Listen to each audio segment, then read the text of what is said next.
Friends అందరికీ నమస్కారం. Friends మరో ఘోర విషాద సంఘటన చోటు చేసుకుంది. భారీ పేలుడు, పరిస్థితి దారుణం, అనేక మంది మృతులు.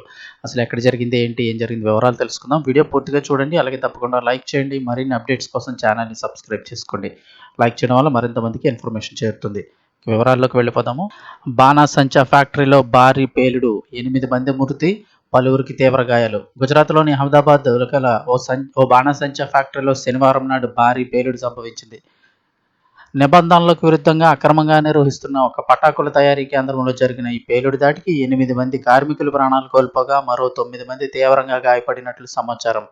రామోల్ గాత్రాడ్ రోడ్ కెనాల్ సమీపంలో బహిరంగ ప్రదేశంలో నడుస్తున్న యూనిట్లో ఈ ఘోర ప్రమాదం చోటు చేసుకుందని పోలీసులు తెలిపారు. మొదట 2 మాత్రమే మృతి చెందినట్లు వార్తలు వచ్చినప్పటికీ సహాయక చర్యలు ముమ్మరం చేయడంతో మృతుల సంఖ్య 8కి చేరింది. అక్కడ పరిస్థితి దారుణంగా ఉందంటున్నారు. లైసెన్స్ రద్దయిన ఆగని తయారీ. ప్రమాద సమాచారం అందుకున్న వెంటనే రెస్క్యూ టీమ్స్ రంగంలోకి దిగి గాయపడిన కార్మికులను చికిత్స నిమిత్తం సమీపంలోని ఎల్జీ సివిల్ ఆసుపత్రికి తరలించారు. ఈ ఫ్యాక్టరీని మేహుల్ దొడియా అనే వ్యక్తి నిర్వహిస్తున్నట్లుగా పోలీసులు గుర్తించారు. సదరు ఫ్యాక్టరీ లైసెన్స్ని అధికారులు ఇదివరకే రద్దు చేసినప్పటికీ కూడా నిబంధనలన్నింటినీ కూడా బేఖాతరు చేస్తూ గుట్టు చప్పుడు కాకుండా ఈ పటాకుల తయారీ సాగిస్తున్నట్లు విచారణలో తేలింది.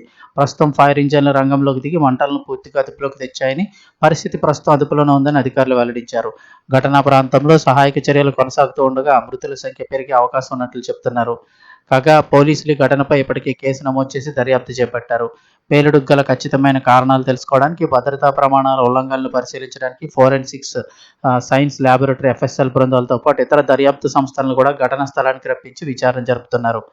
ఇక ప్రమాదంలో మరణించిన వారికి, గాయపడిన వారి కుటుంబాలకు కేంద్ర ప్రభుత్వం ఎక్స్‌గ్రేషియా ప్రకటించింది. మృతుల కుటుంబాలకు ఒక్కొక్కరికి 2 లక్షలు, అలాగే గాయపడిన వారికి 50,000 రూపాయల చొప్పున ఎక్స్‌గ్రేషియా అయితే కనుక ప్రకటించింది.